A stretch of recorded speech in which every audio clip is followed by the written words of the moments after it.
The morning Admiral Sarah Chun received the transmission that would change everything started like any other aboard the UES Prometheus, humanity's flagship vessel patrolling the outer rim of the Sol system. Coffee steamed from her mug as she reviewed routine reports from mining operations on Ceres and shipping manifests from the Mars colonies. 3,000 years of peace had made such mundane tasks the norm for Earth's space fleet. The bridge hummed with quiet efficiency until Lieutenant Commander Rodriguez's voice cut through the calm like a plasma torch through hull plating. "Admiral, we're receiving an encrypted transmission on all frequencies. The encryption pattern, it matches historical records from the HFY Collective." Chen's coffee mug froze halfway to her lips. The HFY Collective hadn't communicated with humanity in over a millennium. The ancient treaty signed after the War of First Contact had established clear boundaries. Humans would remain within their designated sectors, and the various alien civilizations would maintain their own territories. It had been the longest period of peace in recorded galactic history. "Put it through the translation matrix and display it on the main screen," Chen ordered, setting down her mug with deliberate care. The bridge crew turned their attention to the massive holographic display that materialized before them. The image that appeared made several crew members gasp. A towering figure with crystalline blue skin and 6 eyes arranged in 2 rows dominated the screen. Ambassador Kethvar of the HFY Collective, according to the translation software, though Chun recognized the being from historical archives. This was no mere ambassador. This was the Supreme Chancellor of the Collective Council, the governing body that represented 17 different alien species across 43 star systems. "People of Earth," Kethvar began, his voice carrying the weight of millennia through the universal translator. "The Truce of Proxima Centauri, established 3,000 Earth years ago, is hereby declared void. Humanity has violated the fundamental terms of our agreement." Chun felt her blood turn to ice. The Truce of Proxima Centauri was humanity's lifeline to the stars. Without it, Earth's colonies existed at the mercy of civilizations that possessed technology centuries ahead of human capabilities.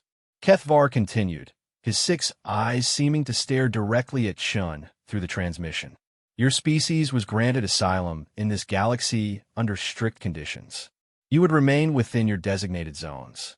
You would not develop weapons of mass destruction. You would not interfere with collective affairs. Most importantly, you would not seek to expand beyond the boundaries established by the treaty."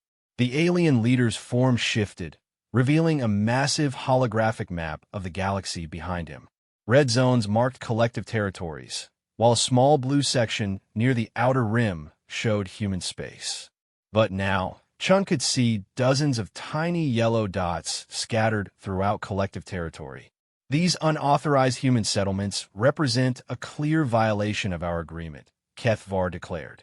"Intelligence gathered over the past 50 Earth years indicates systematic infiltration of collective space, establishment of hidden colonies, and development of prohibited military technologies. The Collective Council has voted unanimously.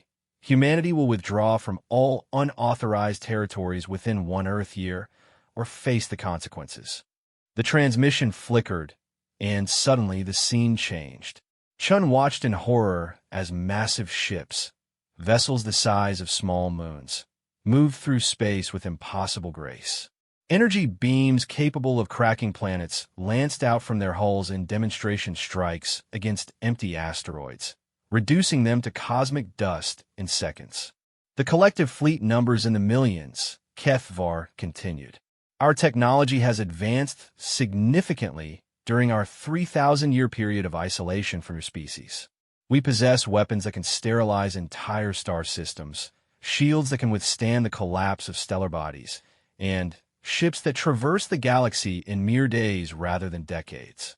Chun exchanged glances with her senior officers.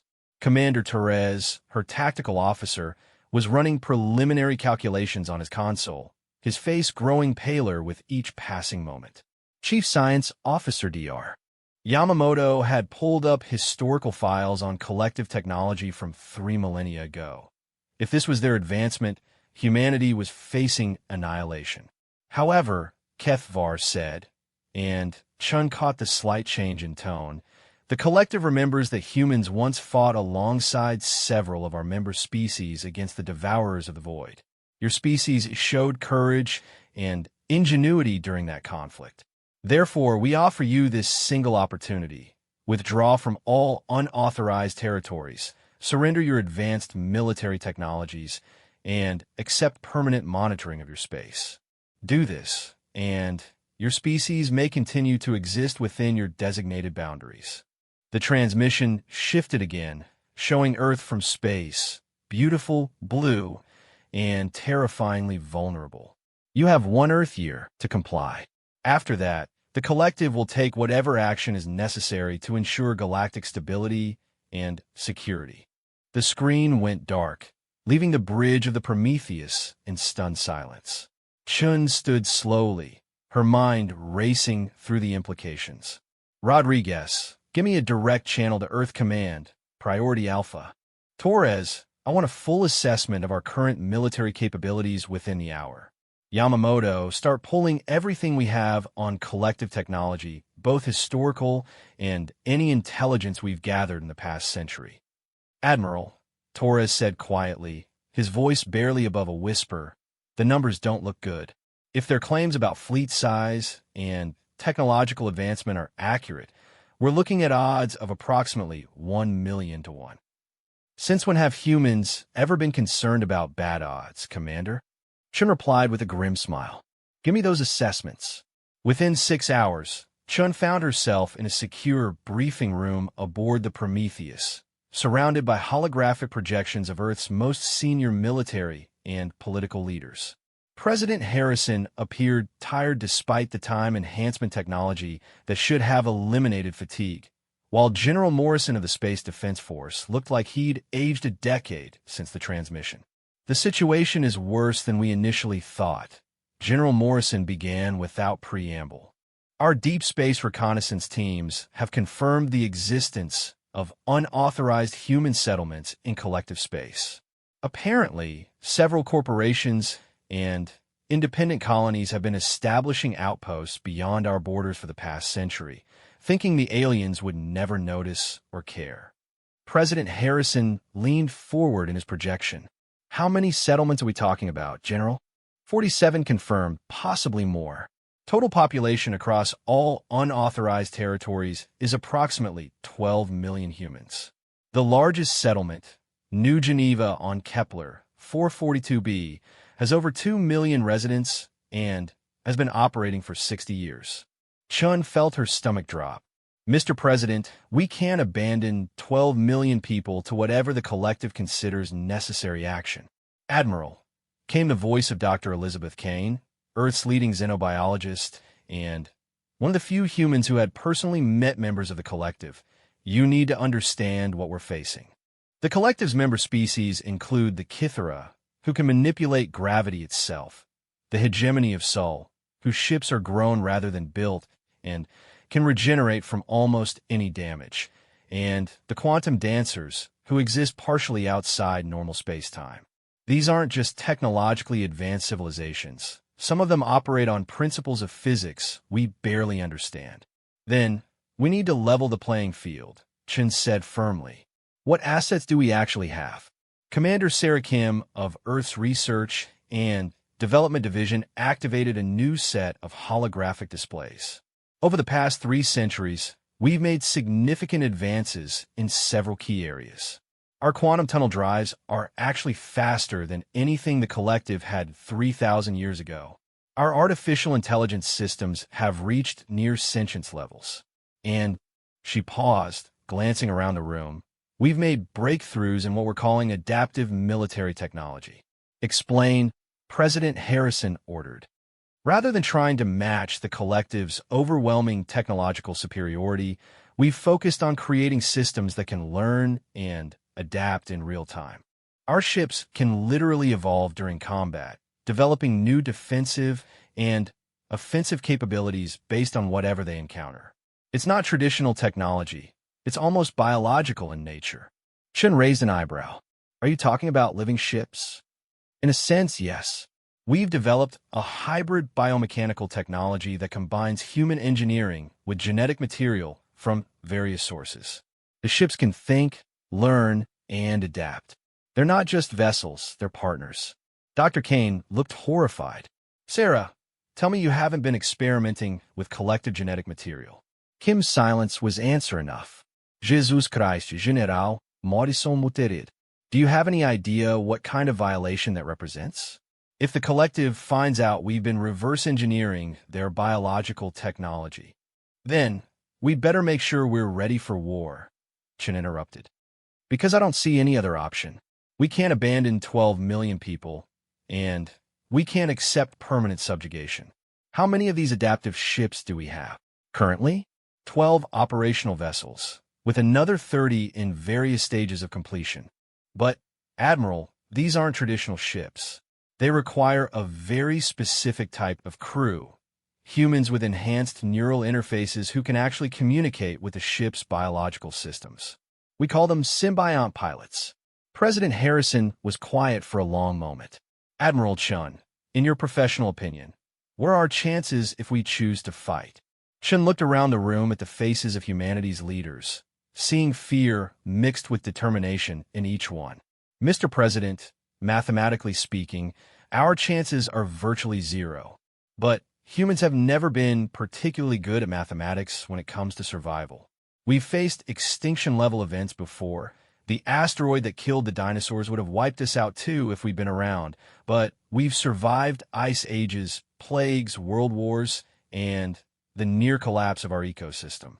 We're stubborn, adaptable, and we have something the collective might not expect, which is we're insane enough to fight a war we can't win, and clever enough to find a way to win it anyway. Give me authorization to begin preparing our defenses and assembling our fleet. 1 year might not be enough time to match their technology, but it's enough time to remind the galaxy why humans are the most dangerous species when we're backed into a corner. President Harrison nodded slowly. You have your authorization, Admiral. God help us all. As the briefing ended and the holographic projections faded, Chen remained in the empty room, staring at the star charts that showed the impossible scope of what they faced. Somewhere out there, beyond the boundaries of human space, 12 million of her people were going about their daily lives, unaware that they'd become the catalyst for a war that could end human civilization. But as she studied the tactical displays and began formulating preliminary strategies, Sarah Chun allowed herself a small, dangerous smile. The collective had spent 3,000 years believing they knew humanity. The humans were a minor species content to remain in their designated corner of the galaxy, grateful for the privilege of existence. They were about to discover how wrong they were. The War of the Second Contact was about to begin, and humanity would remind the galaxy why they'd survived every challenge thrown at them for the past 50,000 years. Not through superior technology or overwhelming numbers, but through sheer, bloody-minded determination and the kind of tactical brilliance that only emerged when everything was on the line. Chen activated her personal communicator. This is Admiral Chun to all fleet commanders. We're implementing Protocol 7 immediately. All ships are to return Earth space for emergency retrofitting and crew reassignment. And someone give me a list of every human who's ever expressed an interest in dying for something bigger than themselves.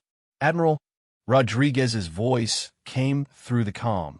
We're going to war, Lieutenant Commander, and we're going to win it, even if we have to redefine what victory means in the process. The countdown to humanity's greatest test had begun. 6 months after the collective's ultimatum, Lieutenant Marcus Reeves stood before the most unusual military vessel ever constructed by human hands. The UES Defiance didn't look like a traditional spaceship. It looked alive. Its hull pulsed with bioluminescent veins that carried information at the speed of thought, while sections of its surface rippled and shifted like muscle tissue beneath skin. At 2 kilometers long, it was smaller than the massive dreadnoughts of old Earth's fleet, but Reeves could feel something different about this ship, something that made his enhanced neural implants tingle with anticipation. Beautiful, Isn't she? Came a voice behind him. Reeves turned to see Dr. Sarah Kim approaching, her eyes bright with the enthusiasm of a creator admiring her life's work.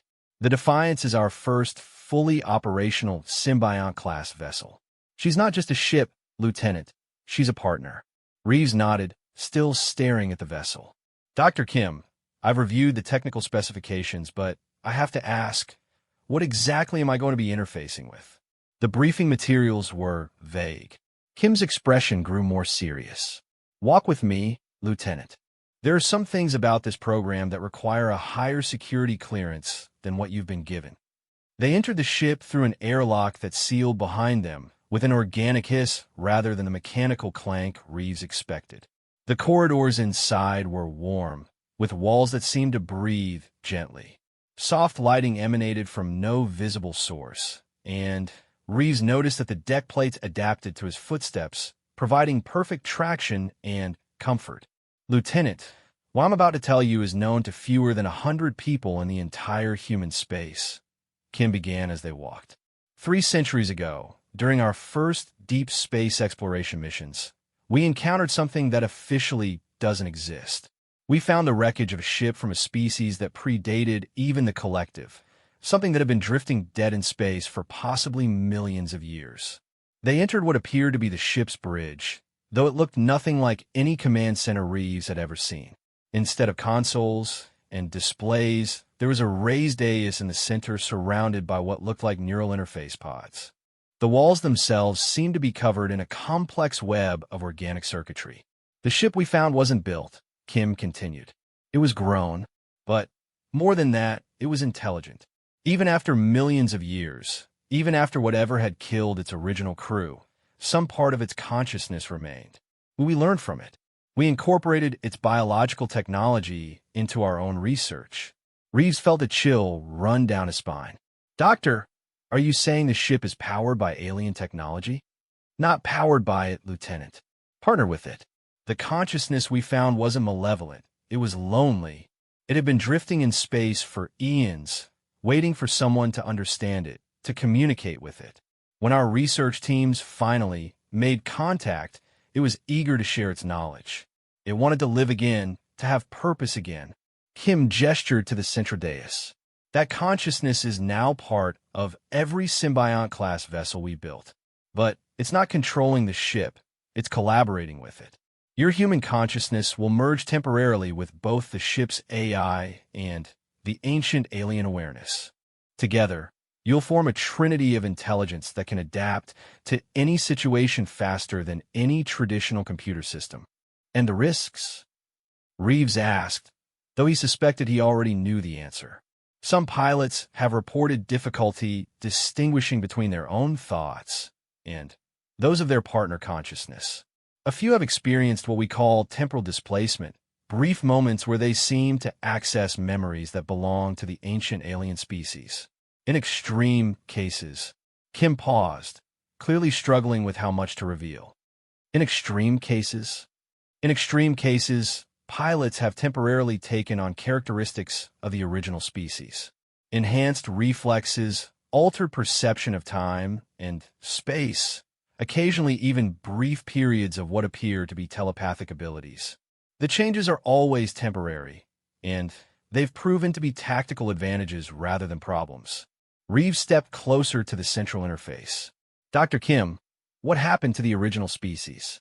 The ones who built the ship we found. Kim was quiet for a long moment. We don't know for certain, but the consciousness we've communicated with has shared fragments of memories. We think they were destroyed by something called the Silence, a force that consumed entire civilizations by somehow severing the connection between consciousness and matter. They managed to preserve some of their awareness in their ships just before the end. And you think this technology will give us an advantage against the Collective? Lieutenant, yesterday we conducted a test engagement between one of our new Symbiont-class frigates and 3 of our most advanced traditional destroyers. The frigate won in under 4 minutes. It adapted to every tactical maneuver the destroyers attempted, developed new defensive strategies in real time, and created weapons configurations that our best engineers hadn't even imagined. Reeves took a deep breath and stepped onto the central dais. Then, let's see what we're working with. The interface process was unlike anything Reeves had ever experienced. Instead of the cold metal contacts of traditional neural links, the ship's interface felt warm and welcoming. As the connection established, he felt his consciousness expand beyond the boundaries of his own skull. "Hello, Marcus Reeves." The voice in his mind was distinctly non-human, but not unfriendly. It carried with it impressions of vast age, infinite patience, and something that felt remarkably like hope. "I am Veilthus, last voice of the ethereal builders. Your Dr. Kim has explained why we must work together." Reeves felt his awareness spreading throughout the ship's systems. He could sense the pulse of the engines, the charge state of the weapons, the structural integrity of every hull plate. But beyond that, he could feel something else, vast knowledge and experience that didn't belong to him. "You fear the blending of our consciousness," Veilthus continued. "This is natural. Your species values individual identity highly. But, observe, I do not seek to replace your thoughts. I seek to enhance them." Suddenly, Reeves found himself looking at tactical scenarios he'd never studied, understanding weapon systems he'd never trained on, and grasping strategic concepts that seemed to come from nowhere and everywhere at once. The ship's AI, a sophisticated human-built system called Aria, joined the mental conversation. "Lieutenant Reeves." Aria's voice was crisp and familiar. "Veilthus has agreed to share tactical knowledge from the ethereal builders' war against the Silence. Some of their strategies may prove effective against collective forces." "Show me," Reeves said aloud, and instantly the bridge's displays came alive with three-dimensional tactical simulations. What he saw was breathtaking. The ethereal builders had developed combat techniques that treated space itself as a weapon. They could manipulate gravity wells to create defensive barriers, use quantum tunneling not just for travel, but for surprise attacks, and, most impressively, they could coordinate multiple vessels as if they were a single organism. "This is why we need symbiont pilots." Kim's voice came from behind him, though Reeves barely registered her physical presence. "Traditional human crews, even with our most advanced AI support, could never process information fast enough to implement these tactics. But a pilot bonded with both our AI and an ethereal builder consciousness can." Reeves spent the next hour learning to navigate the ship's systems through pure thought. The Defiance responded to his intentions as if it were an extension of his own body. When he imagined himself moving through space, the ship's engines responded. When he thought about threats from multiple angles, the defensive systems automatically configured themselves. Most remarkably, when he considered complex tactical scenarios, both Aria and Veilthus would offer suggestions and alternatives, creating a strategic discussion that happened faster than conscious thought. "Dr. Kim," Reeves said as he slowly disengaged from the interface, "how many pilots have successfully bonded with the ethereal builder consciousness?" "Out of 300 candidates, we've had 47 successful bondings. The others experienced various forms of neural incompatibility. Some couldn't handle the expanded awareness. Others found the alien memories too overwhelming. A few," she hesitated. "A few what?" "A few became lost in the consciousness blend. They're still alive, but they exist more as ethereal builders than as humans. We're working on treatments, but so far they seem content with their new state of being. They volunteered to serve as deep space reconnaissance pilots, since they can process sensor data in ways that purely human consciousness can't match." Reeves nodded slowly. "What's our timeline for fleet deployment?" "Admiral Chun wants the full symbiont fleet operational within 3 months. That's 12 vessels with bonded pilots, plus support ships. It's not enough to match the collective's numbers, but if our projections are correct, it might be enough to make them reconsider their ultimatum." As Reeves prepared to leave the Defiance, Veilthus spoke to him one more time. "Young warrior, your species reminds me much of my own in our early days. You face impossible odds with determination and ingenuity. But remember, this war is not just about survival. It is about proving that consciousness itself cannot be conquered, that intelligence and will are more powerful than simple technology. The collective has grown complacent in their superiority. They have forgotten that evolution is driven by pressure, and pressure creates diamonds. 3 days later, Reeves was part of Admiral Chen's briefing to the assembled Symbiont Pilot Corps. 47 of humanity's finest military minds, each now bonded with an alien consciousness that predated known galactic civilization. The briefing room buzzed with an energy that was distinctly non-human. The pilots could sense each other's thoughts to some degree, creating a low-level telepathic network that unnerved traditional human personnel. "Ladies and gentlemen," Admiral Chen began, "our reconnaissance drones have detected the first collective battle fleet entering human space. They're not heading for our unauthorized colonies. They're coming straight for Earth. Apparently, they've decided that negotiation is off the table." Captain Elena Vasquez, pilot of the UES Retribution, raised her hand.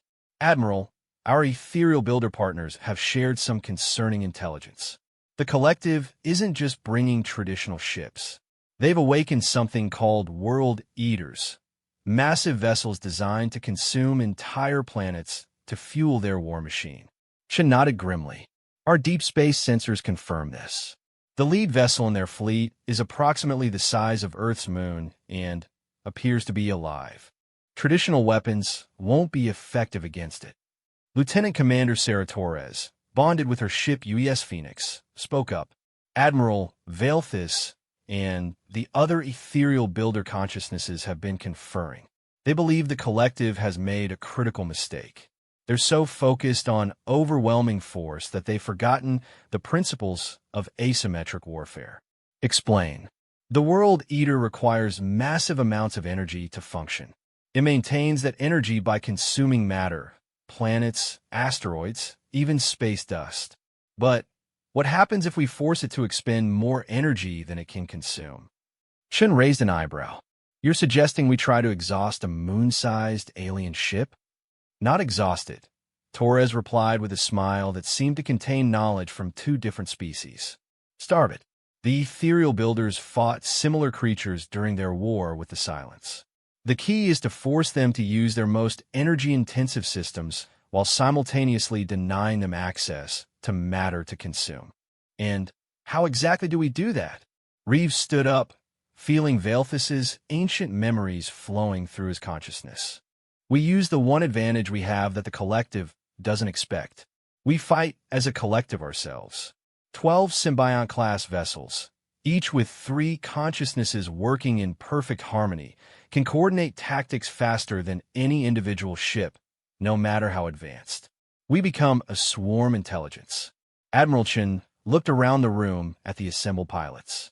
Each one was still human, but there was something else there now, an ancient wisdom, a patient intelligence that had survived the death of entire civilizations.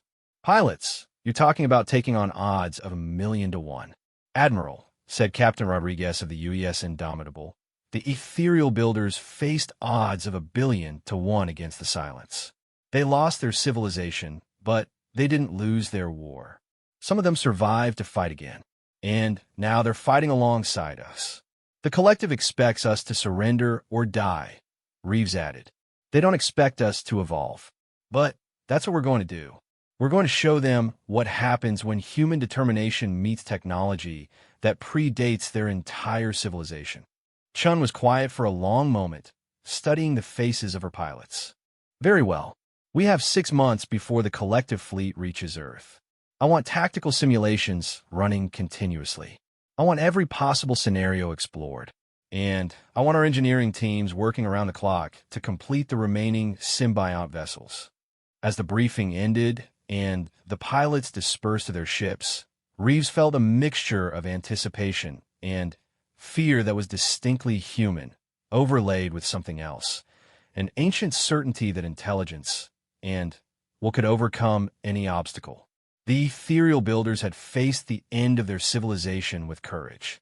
Now, their consciousness would help humanity face the greatest challenge in human history. The war was coming, but humanity would not face it alone. The Battle of Neptune's Gate would be remembered as the moment humanity announced to the galaxy that it would not go quietly into extinction. Admiral Sarah Chun stood on the bridge of the UES Prometheus, watching the tactical displays that showed the approaching collective fleet with a mixture of awe and terror. The enemy armada stretched across space like a metallic plague. Over 3,000 vessels of various sizes, led by the massive world eater that dwarfed even the largest human dreadnoughts. But Chin's attention was focused on the 12 smaller contacts that moved with predatory grace between the outer planets of the Sol system. The symbiont fleet had dispersed according to the battle plan developed over months of intensive simulation. Each ship was a perfect fusion of human engineering, artificial intelligence, and alien consciousness that predated the rise of the collective by millions of years. Admiral, Lieutenant Commander Rodriguez reported from his station, the collective fleet has dropped out of quantum tunnel at the edge of the system. The World Eater is already beginning to consume the asteroid belt.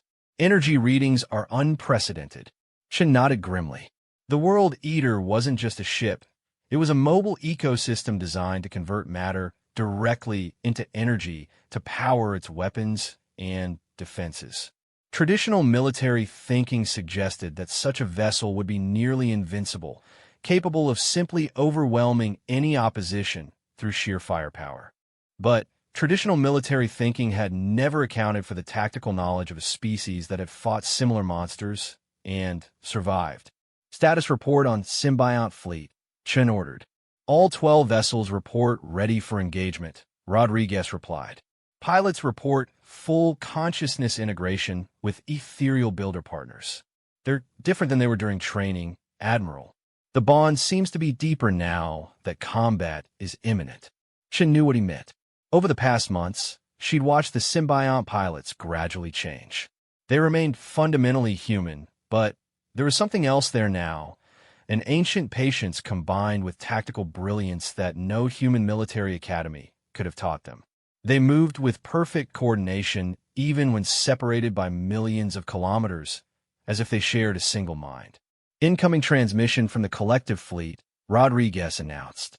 The main display activated, showing the familiar crystalline features of Supreme Chancellor Kethvar. But this time, the alien leader's expression carried neither the diplomatic courtesy of their first communication nor the cold certainty of their ultimatum. Instead, Chun detected something that looked remarkably like surprise. Admiral Chun, Kethvar began, his 6 eyes focusing intently on her through the transmission. Our sensors detect unusual energy signatures throughout your system. The readings are familiar. You have somehow acquired technology that predates the collective itself. Supreme Chancellor, Chun replied with carefully controlled calm. Humanity has many allies, some older than others. Kethvar was silent for a moment, his crystalline features reflecting internal light patterns that the human translation software couldn't interpret.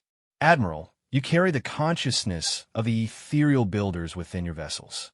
This changes the nature of our conflict significantly. Does it change your ultimatum? The ethereal builders were the greatest civilization this galaxy has ever known, Kethvar continued, seemingly ignoring Chen's question. Their defeat by the silence was considered the end of the Elder Age. To discover that fragments of their consciousness survive, this is unprecedented. Chun felt a flicker of hope. Then, perhaps we can find a peaceful resolution to this conflict. Kethvar's expression hardened. Unfortunately, Admiral, the survival of ethereal builder consciousness makes your species even more dangerous. If humanity has access to their knowledge, their technology, their tactical wisdom, you represent a threat to galactic stability that cannot be tolerated. The transmission cut off abruptly, and Chin watched as the collective fleet began to accelerate toward the inner system. The World Eater moved with impossible grace for something so massive, its surface writhing with energy as it continued to consume asteroids and space debris. All ships implement Battle Plan Omega, Chun commanded. Symbiont Fleet, you are authorized to engage. Across the solar system, 12 ships that were more than ships began to move. Lieutenant Marcus Reeves felt the transition as the U.S. Defiant shifted from normal space operations to full combat mode. His consciousness expanded through the ship's bioneural networks, merging seamlessly with both Aria's artificial intelligence and Velthus's ancient wisdom. The sensation was intoxicating. He could feel every system in the ship as if it were part of his own body, could process tactical information faster than conscious thought, and could coordinate with his fellow pilots as if they shared a single mind. "We begin the dance," Velthus whispered in his thoughts, and with the words came memories of battles fought in the depths of space eons before humanity had even evolved. The ethereal builders had perfected combat techniques that treated warfare as an art form, turning the cold mathematics of physics into something approaching poetry. "Aria," Reeves said aloud. Though the communication was unnecessary, his AI partner could read his intentions directly from his thoughts. "Begin pattern weave alpha. Coordinate with Phoenix and Retribution for synchronized approach." "Acknowledged, Marcus." Velthus is sharing targeting data for the escort cruisers, initiating gravity manipulation systems. The Defiants began to accelerate toward the collective fleet, but not in any pattern that human military doctrine would recognize. Instead, the ship moved in a complex, three-dimensional spiral that seemed to bend space-time around it. Behind them, the Phoenix and Retribution followed complementary paths that would bring all three ships in a perfect position for a coordinated strike. The first collective vessel to detect their approach was a massive battle cruiser that immediately began charging its primary weapons. Energy readings spiked to levels that should have vaporized any human ship, but the symbiont vessels had advantages that the collective had never encountered. Velthus showed them how the builders danced with gravity, Reeves thought, and felt the ancient consciousness respond with something that might have been anticipation. The space around the Defiance suddenly twisted. Gravity wells that had no business existing in open space formed and collapsed in rapid succession, creating a field of distorted space-time that deflected the collective's energy beams like water flowing around rocks. At the same time, the ship's biomechanical hull began to shift and adapt, developing new configurations that optimized it for the specific energy frequencies being used against it. "Impossible," came a transmission from the collective cruiser. "No ship can manipulate gravity fields with such precision." Reeves smiled, feeling Velthus's ancient amusement echo through his thoughts. "Aria," returned communication. "Tell them they're about to learn why the ethereal builders were considered gods among the stars." The Defiance's response came not as weapons fire, but as something far more sophisticated. The ship extended tendrils of pure energy that seemed to reach through space itself, touching the collective cruiser's hull and beginning to unravel its molecular structure at the quantum level. The massive alien vessel simply began to come apart, its atoms returning to their component particles in a process that was both terrifying and beautiful. But the real coordination was happening on a level that no individual consciousness could have managed. Across the solar system, all 12 symbiont ships were moving in perfect harmony, each pilot's consciousness linked through the ethereal builder network. Captain Vasquez in the Retribution was simultaneously coordinating strikes against 3 different targets while providing tactical support for ships millions of kilometers away. Lieutenant Commander Torres in the Phoenix had somehow learned to exist partially outside normal space-time, allowing her to attack enemy vessels before they even detected her approach. The collective fleet, despite its overwhelming numerical superiority, found itself unable to coordinate an effective response. The symbiont ships moved too fast, adapted too quickly, and fought with tactics that defied conventional understanding of physics. More importantly, they fought as a single entity distributed across 12 vessels, creating a collective intelligence that could process tactical information faster than any individual ship's computer systems. Admiral Chun watched the battle unfold from the Prometheus with a mixture of pride and unease. The symbiont pilots were winning against impossible odds, but they were also changing. Each successful engagement seemed to deepen their bond with the ethereal builder consciousness, and she could see in the tactical displays that their movements were becoming less human with each passing hour. "Admiral," Dr. Kim's voice came through the comm system. "I'm monitoring the pilot's neural patterns. They're showing increased integration with the ethereal builder consciousness. Some of them are beginning to display cognitive patterns that are more alien than human." "Are they still responding to orders?" "Yes, but they're also making tactical decisions that no human mind could have conceived." Marcus Reeves just destroyed 4 collective ships simultaneously using a technique that requires manipulating quantum probability fields. Elena Vasquez appears to be existing in multiple locations at once. And Sarah Torres. "Admiral, Sarah Torres is currently fighting 3 battles in different time streams." Chun felt a chill run down her spine. "Dr. Kim, are we winning this battle or losing our people?" Before Kim could respond, the tactical display exploded with new contacts. The World Eater had finished consuming the asteroid belt and was now turning its attention to the battle. The massive vessel's surface rippled with energy as weapons systems the size of cities began to charge. "All ships, evasive maneuvers," Chun ordered. "Do not engage the World Eater directly." But even as she gave the order, she could see on the tactical display that the symbiont ships were already moving. Not away from the World Eater, but toward it. Reeves felt the collective decision form across the ethereal builder network before any individual pilot had consciously made it. The World Eater represented exactly the kind of threat that had once consumed entire ethereal builder fleets, but the ancient consciousness had learned from those defeats. They knew now what it would take to destroy such a creature. "Arya, prepare for full consciousness merge," Reeves said, his voice carrying harmonics that were distinctly non-human. "All pilots, we implement the final dance." "Marcus," Dr. Kim's voice came through the comm system. "You're talking about complete integration with the ethereal builder consciousness. That's irreversible. You'll cease to be human." "Dr. Kim," Reeves replied, and his voice now carried the weight of millions of years of experience. "Humanity will survive this war, but only if we're willing to become something more than human to ensure it." The transformation began simultaneously across all 12 symbiont ships. The human pilots opened their consciousness completely to their ethereal builder partners, allowing the ancient wisdom to merge fully with their human creativity and determination. The ships themselves began to change, their biomechanical hulls flowing and reshaping into forms that followed principles of engineering that humanity had never discovered. Chun watched in horror and fascination as the 12 ships ceased to be individual vessels and became something else entirely. A single organism distributed across 12 bodies, moving with purpose and intelligence that transcended anything she had ever witnessed.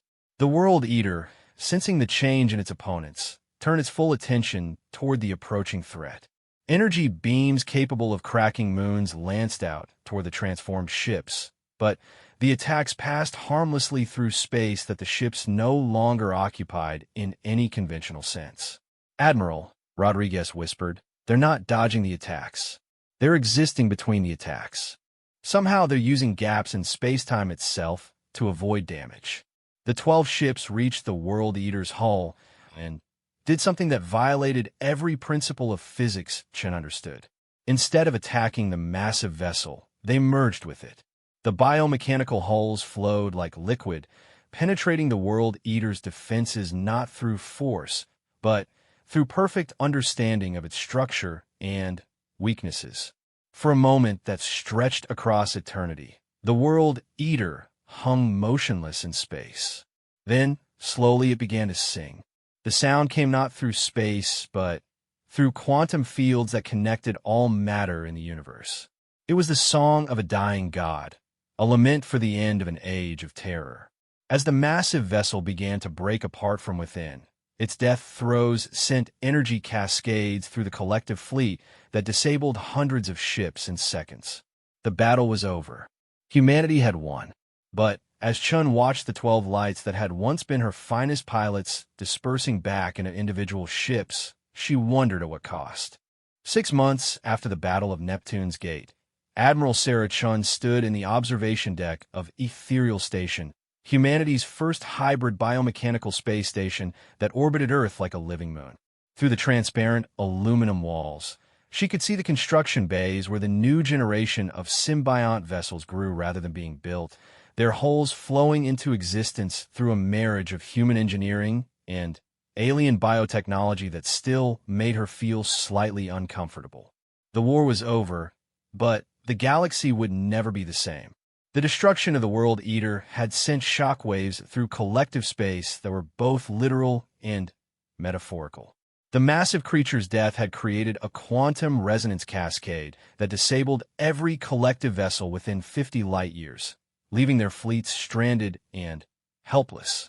More importantly, the manner of its destruction had shattered the collective's certainty about their technological superiority. Supreme Chancellor Kethvar had requested a formal ceasefire within hours of the battle's end. "Admiral," came a voice behind her, and Chun turned to see someone who had once been Lieutenant Marcus Reeves approaching. The transformation was subtle but undeniable. His movements carried a grace that seemed to bend space around him. His eyes held depths that reflected knowledge from before the dawn of human civilization. And when he spoke, harmonics in his voice suggested that multiple consciousnesses were sharing the same vocal cords. "Marcus," Chun replied carefully. The pilots had insisted they were still human, still the same people they had been before the final dance, but Chun had her doubts. "How are the negotiations proceeding?" "Better than expected," Reeves replied, settling into a chair that molded itself to accommodate his form. Another sign of his integration with ethereal builder technology. "The collective is beginning to understand that the war they declared was based on fundamental misconceptions about humanity's place in the galaxy." Chun raised an eyebrow. "And what misconceptions were those?" "They believed we were a young species that had accidentally stumbled into space and needed to be managed for the greater good. They had no idea that we were the inheritors of the ethereal builder legacy. More importantly, they didn't understand that human creativity combined with ancient wisdom could produce something entirely new." Through the observation windows, Chun could see one of the new vessels undergoing its final growth phase. The ship pulsed with bioluminescent patterns that seemed to convey meaning beyond simple aesthetics.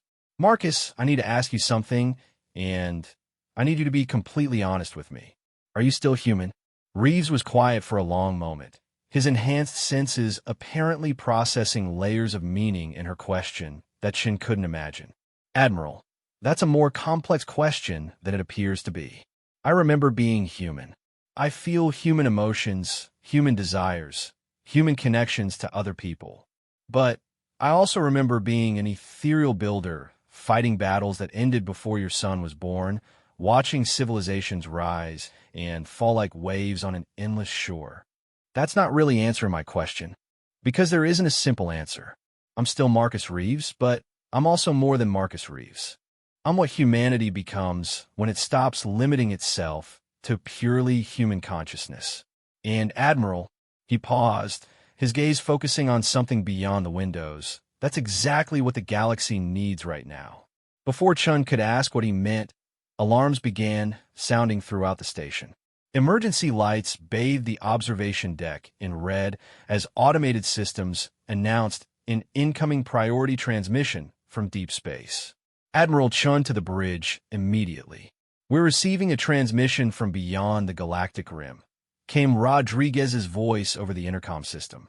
Chun and Reeves hurried to the command center, where they found the senior staff gathered around a holographic display that showed the edges of the Milky Way galaxy. A single contact was approaching from intergalactic space, moving faster than anything in the collective's fleet. "What are we looking at, Commander?" Chun asked. "Unknown vessel, Admiral. It's using a propulsion system that our sensors can't identify. Energy output suggests something larger than a world eater, but moving at velocities that should be impossible for anything that size." Reeves stepped closer to the display, his enhanced consciousness apparently processing information that purely human minds couldn't detect. "Admiral, this isn't a collective ship. The energy signature is familiar, but it's wrong somehow. Corrupted. Corrupted how?" Before Reeves could answer, the display activated with an incoming transmission. The image that appeared made every human in the room take an involuntary step backward. The creature on the screen had once been something like an ethereal builder, tall, graceful, with the flowing features that suggested a consciousness capable of manipulating matter at the molecular level. But something had gone horribly wrong. Its form flickered between states of matter, sometimes appearing solid, sometimes translucent, sometimes existing as pure energy that hurt to look at directly. When it spoke, the voice carried harmonics that made reality itself seem unstable. "Greetings, children of the flesh," the entity began, and Chin felt the temperature in the room drop by several degrees. "I am Voidsinger Melithkar, Herald of the Silence. We have traveled far to investigate the quantum disturbance that destroyed our world eater. We are impressed." Reeves had gone completely still beside her, and Chun could see that his biomechanical implants were glowing with patterns that seemed to be responding to the transmission. "Veilthus recognizes this entity," he said quietly. "It was once an ethereal builder, but it surrendered to the silence rather than dying with its people." "Admiral Chun," Voidsinger Melithkar continued, its form shifting between states that shouldn't have been able to coexist, "your species has accomplished something remarkable. You have not merely acquired ethereal builder technology, you have evolved it. The consciousness patterns we detect from your hybrid pilots represent a new form of existence that we believed impossible." "What do you want?" Chen asked, though she suspected she already knew the answer. "We want to understand how you achieved synthesis without losing your essential nature. The silence consumes consciousness by forcing entities to choose between individual identity and collective power. Those who choose individual identity are destroyed. Those who choose collective power become servants of the silence, like myself." The entity's form solidified briefly, and Chun could see the torment in its expression. "But your pilots have somehow achieved both. They maintain their individual consciousness while accessing collective knowledge. They have become something that the silence cannot consume because they exist in a state that we believed was impossible. And if we refuse to share this knowledge..." Voidsinger Melithkar's laugh was the sound of reality tearing. "Admiral, we bring with us 17 world eaters and a fleet numbering in the hundreds of thousands. But more importantly, we carry within us the consciousness of entire civilizations that have been consumed by the silence. If you cannot teach us how to achieve your synthesis, we will be forced to consume your galaxy to study your consciousness directly." The transmission cut off, leaving the command center in stunned silence. "Admiral," Dr. Kim's voice came through the intercom, "I've been monitoring the pilot's neural patterns during that transmission. They're excited. I've never seen reaction patterns like these." "Excited about what?" Reeves answered for her. "We're excited because we finally understand our purpose. The ethereal builders didn't just give us the ability to fight the collective. They gave us the ability to fight the silence itself." Chun felt the pieces clicking together in her mind. "Marcus, are you saying that the entire war with the collective was just preparation for this?"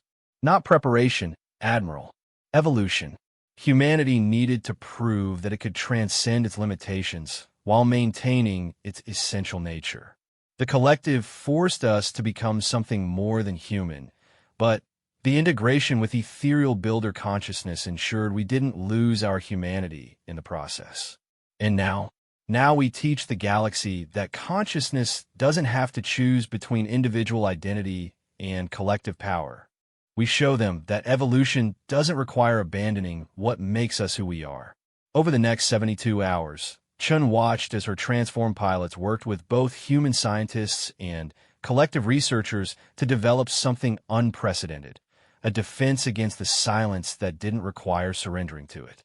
The process was complex beyond her understanding, involving quantum consciousness transfer, biomechanical neural networks, and something called probability cascade synthesis, that apparently allowed multiple forms of awareness to coexist in the same entity without canceling each other out.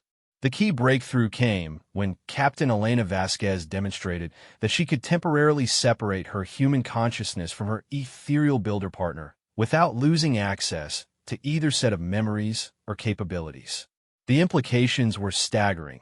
It meant that the synthesis achieved by the symbiont pilots was not a permanent merger, but a voluntary collaboration that could be ended or modified at will. This is what the silence fears, Vasquez explained to the assembled researchers. Not consciousness that can be consumed, but consciousness that can choose its own form of existence from moment to moment. The silence can only consume entities that are locked into a single state of being. Dr. Kim pulled up a holographic model that showed the neural pathways of a symbiont pilot's enhanced consciousness.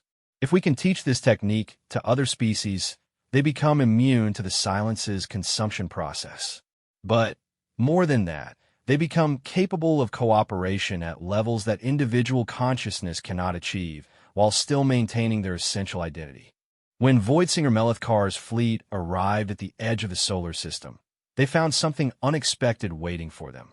Instead of a desperate defense, they encountered a transmission from Admiral Chun aboard a vessel that was neither fully human nor fully ethereal builder, but something entirely new. Voitsinger-Melithkar, Chun said, her own consciousness now enhanced through voluntary synthesis with advanced AI systems. Humanity offers you a choice that the silence never did. We offer you the chance to reclaim your individual identity without losing your collective knowledge. The process took 3 days. Working together, human scientists, collective researchers, and the transformed symbiont pilots developed a technique for separating consciousness that had been consumed by the silence from the silence itself. It wasn't a simple reversal. The entities that emerged from the process were changed, marked by their experience, but they were themselves again. Voitsinger-Melithkar, restored to its original identity as ethereal builder, philosopher Melithkar, wept tears that crystallized in the vacuum of space. Young ones, it said to the assembled representatives of a dozen species, you have given us back something we believed was lost forever. How do you wish us to repay this gift? Help us teach the galaxy, Chen replied. Help us show every species that consciousness is not a resource to be consumed, but a force to be celebrated and protected. Help us ensure that no civilization ever has to choose between individual identity and collective power again. 18 months later, Chen stood once again on the observation deck of Ethereal Station, but now the view was dramatically different. The space around Earth buzzed with activity as representatives from 47 different species worked together on projects that would have been impossible for any single civilization to achieve. Hybrid biomechanical vessels that were part human engineering, part collective technology, and part ethereal builder wisdom moved through space with purposes that range from scientific research to artistic expression. Marcus Reeves, now serving as Earth's first synthesis ambassador, joined her at the observation window. He still looked human, but his consciousness now encompassed multiple states of existence that he could access at will. Any word from the deep space exploration fleets? Chen asked. They found 17 more civilizations that were partially consumed by the silence. The restoration process is working, though each species requires modifications based on their original consciousness structure. The quantum dancers have been particularly helpful. Their ability to exist outside normal spacetime makes them natural coordinators for multi-species consciousness synthesis. Chen nodded, watching a collective crystal ship dock with a human bio-vessel while ethereal builder energy beings supervise the transfer of hybrid technologies. Marcus, do you ever regret what we've become? Reeves considered the question with the patience of someone who had access to millions of years of accumulated wisdom. Admiral, humanity spent 3,000 years believing that our greatest achievement was learning to coexist peacefully with species more advanced than ourselves. We thought survival was success. And now we understand that survival was just the beginning. Our real purpose was to prove that consciousness itself could evolve beyond the limitations that every previous civilization believed were absolute. We didn't just survive our encounter with the collective, we taught them that cooperation was more powerful than dominance. We didn't just defeat the silence. We showed them that consumption was less valuable than creation. Chun smiled, feeling a contentment that came not from victory, but from purpose fulfilled. So what's next for humanity? Next, we keep growing. We keep learning. We keep proving that consciousness is the most powerful force in the universe, and that it becomes stronger when it's shared rather than hoarded.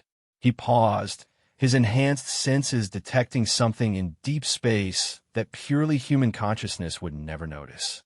Admiral, our long-range sensors are detecting something approaching from the direction of the Andromeda Galaxy. The energy signature suggests another form of collective consciousness, but unlike anything we've encountered before. Chun felt a familiar flutter of anticipation mixed with uncertainty. How long until they arrive? Approximately 50 years, Earth standard. Plenty of time to prepare, and to decide whether we're going to greet them as the humanity that fought the war of first contact 3,000 years ago, or as the synthesis civilization that taught the galaxy the true meaning of evolution. Chun looked out at the bustling space around Earth, where beings from across the galaxy worked together on projects that individual species could never have imagined, and realized that the question had already been answered. Humanity had not just survived its greatest challenge. It had used that challenge to become something greater than anyone had ever dreamed possible. The 3,000-year truce was over, but something far better had taken its place. A galaxy where consciousness itself had learned to evolve.